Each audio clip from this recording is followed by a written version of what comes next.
Hello everyone, this is Zooc and today I'm bringing you a new illustration video. This one is going to be a project that I made for ElkY, who is a well-known pro poker player, pro Hearthstone player, pro StarCraft player, former pro Warcraft player, I believe. In the end, I guess you can say the dude's pretty good at whatever he takes on, so kudos to him for that one.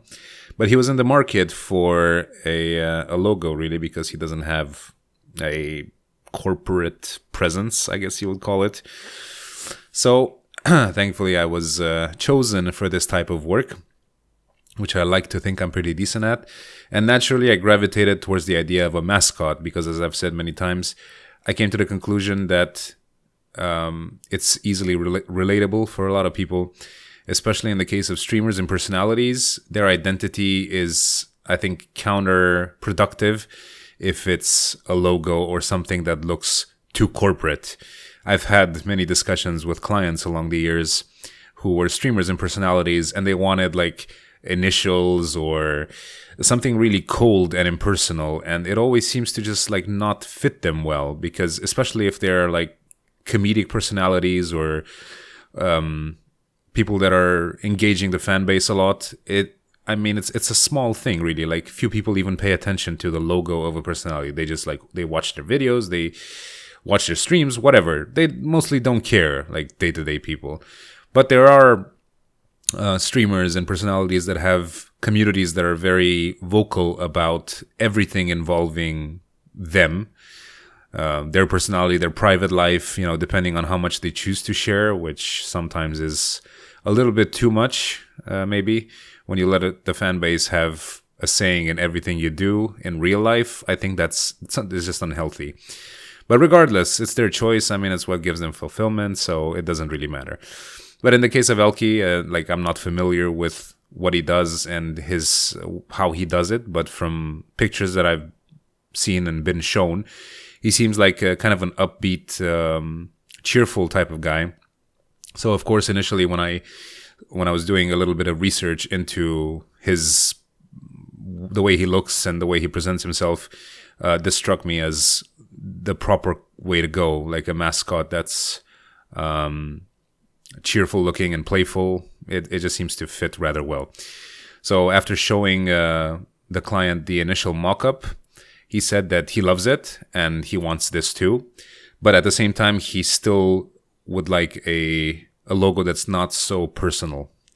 So I guess we're going for a double deal on this one. He's going to have this illustration that's going to be used for a certain type of content, which is fine.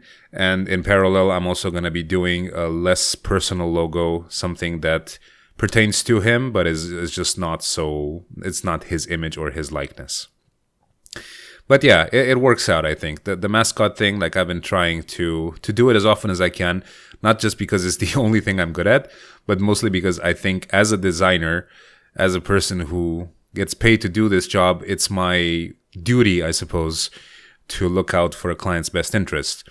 And sometimes, unfortunately, I don't want to call my clients stupid or anything like that, but sometimes because they're so in it and it's so personal to them, they don't realize what it looks like from the outside.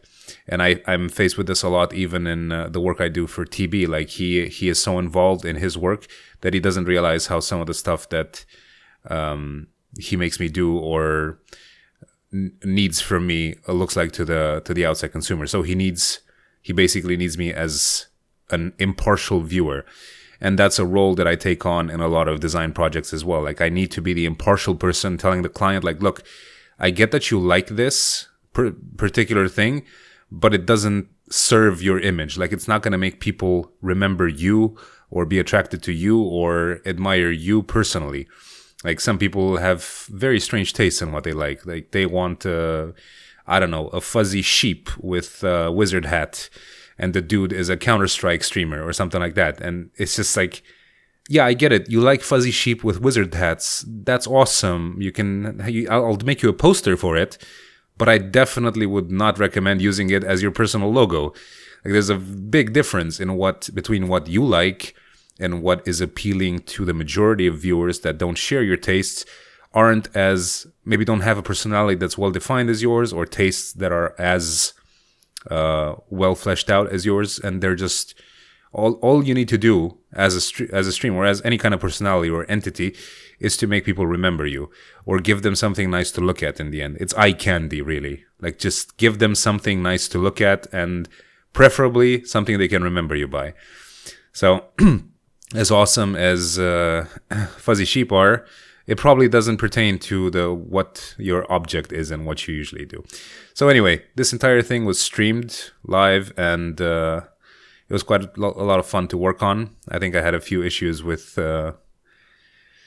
working. I don't know, it's like sometimes my computer lags like crazy in Photoshop.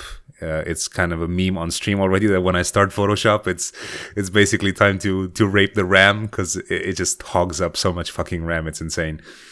And stuff randomly freezes, even though I have a really powerful computer.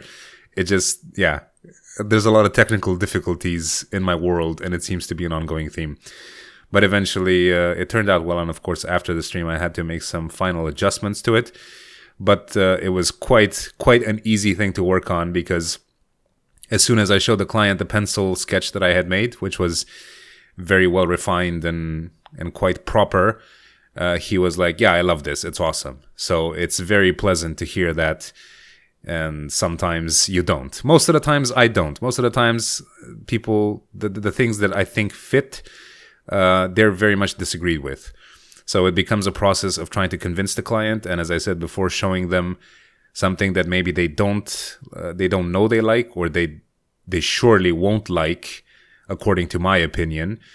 But it's something that I have to show them and let them convince themselves that it's not the right course of action. So that's going to be it for now. I have no other fun tidbit facts about my life, but I'm planning on making a vlog about, I guess, life resolutions, since I recently hit the respectable age of 30, 2 days ago, as a matter of fact. And yeah, it's always, I guess, interesting to see like what plans people have and where life takes you forward, or where you think it's going to take you. So anyway, that's going to be it for now. Please rate that shit if you enjoyed it. Thank you very much for watching, and I'll see you guys next time. Bye-bye.